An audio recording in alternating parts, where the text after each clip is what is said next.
The show, later that evening at the Ritz, a couple blocks north of St. Mark's, was being broadcast live on MTV, and Axl's band, Guns N' Roses, was wired tight for maximum rock and roll. America took notice. When it aired, the show was watched by a relatively small audience of American teenagers, up way past their bedtimes. But the show was recorded on dusty VHS tapes and passed around high school corridors repeatedly over the coming months, until the ferocity of Guns N' Roses was recognized and salivated over en masse by high school kids everywhere. Axl Rose came to life on screen as a real-life version of the Breakfast Club's Johnny Bender. He was the high school burnout who we all knew growing up. The one who doubled down on shop electives and wore ripped jeans out of necessity, not out of a sense of fashion. The guy who sported self-imposed cigarette burns on his muscular forearms and was rumored to have a Budman tattoo on his ass. This was the same dude who sat in the back of the classroom and simultaneously frightened and attracted the cheerleaders. Those same cheerleaders who wouldn't give you the time of day. You saw this dude standing alone, quiet, at the edge of the keg party up off the train tracks. You left him alone because you heard the story about the time he busted the bottle of Michelob across the jock with the big mouth's face. But inside, you burned to know more about him. What made him tick? What made him so pissed? What made him so fucking cool? And just like that kid, Axl was filled with contempt and untapped confidence. On stage at the Ritz, you could feel his anger. It was something that had been building up inside since birth. It was coming out one way or another, likely through violent rage or petty crime or both. But rock and roll saves. Otherwise, Axl Rose would likely have been in jail on that night instead of blowing the minds off of all in attendance as well as everyone watching at home on television and later on Memorex. On stage, Axl looked a little older than the millions of high school burnouts who would soon come to worship him and his band. He was essentially the same angry young man he was growing up back in Lafayette, Indiana, but at the Ritz, it was clear that his time had come. And he'd arrived with a murderer's row of bandmates.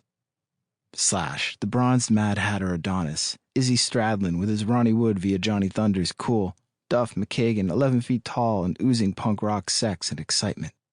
And last, the wide-eyed ball of heavy metal puppy dog charisma, Steven Adler.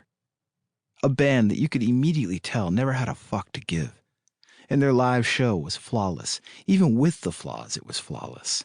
Songs like the Diddley-esque Mr. Brownstone, the jet-fueled Night Train, and the showstopper Rocket Queen veer from brilliant to Trainwreck and back again in the time it takes to suck a Marlboro Red from First Flame down to Toxic Filter. GNR was from the street and for the street. Their lyrics represented a band living a hand-to-mouth life of rock and roll debauchery and all too willing to let themselves die in the pursuit of it. You couldn't tell if they were creatively brave, risking it all in the service of making totally authentic rock and roll, or if they were just too stupid to know any better. Through it all, the band was impossibly cool. Every shot, every pose, every note, even the out-of-tune ones from Slash, every vocal, even the ones from Axl that run out of breath, all combined to somehow make them seem even cooler.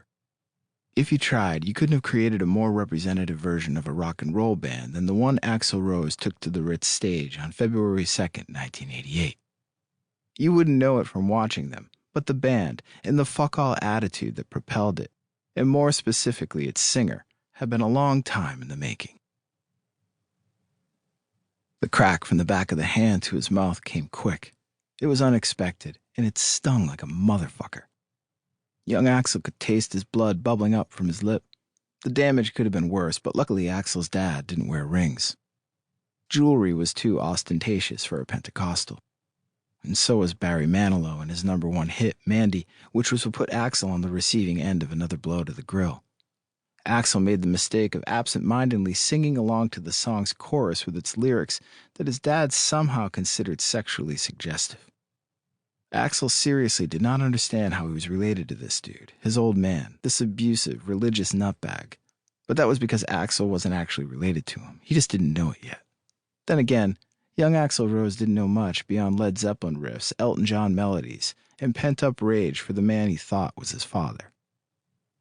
Soon, young Axl would learn that his father was really his stepfather, and that his real father was never to be brought up. It was a discovery that did little to endear Axl to his stepdad, and thus the violence continued. It wasn't reserved.